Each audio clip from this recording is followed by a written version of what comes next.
Rezultatet e raundit të dytë të zgjedhjeve lokale kanë sjellë jo vetëm fituese humbës, por edhe pakënaqësi dhe dyshime. Në Komisionin Shtetëror të Zgjedhjeve janë dorëzuar 16 ankesa për mënyrën në lidhje me procedurën e rezultateve nga raundi i dytë i zgjedhjeve lokale, që u mbajtën të dielën më 2 nëntor.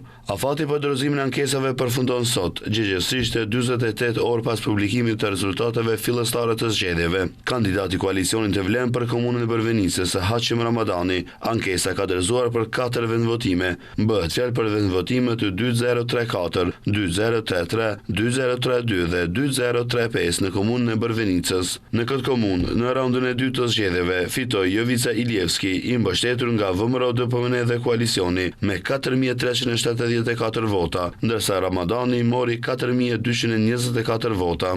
Koalicioni Maqedonia Juaj ka dorëzuar 10 ankesa për vendvotimet 2956, 2971-1, 2973, 2959-1, 2955, 2956-1, 2959, 2961-1, 2961 dhe 2971 në komunën e Shuto Orizarës.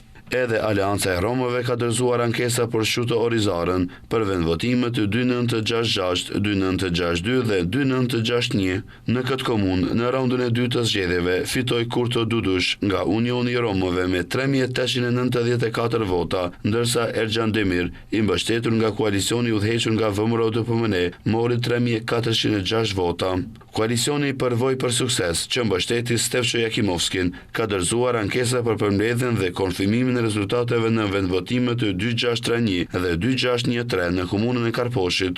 Në Karposh fitoi kandidati mbështetur nga VMRO-DPMN dhe koalicioni, Sotirej Lukrovski, me 13512 vota, ndërsa Jakimovski mori 12378 vota. Sipas informacioneve nga KSZ, seanca për shqyrtimin e ankesave pritet të mbahet nesër.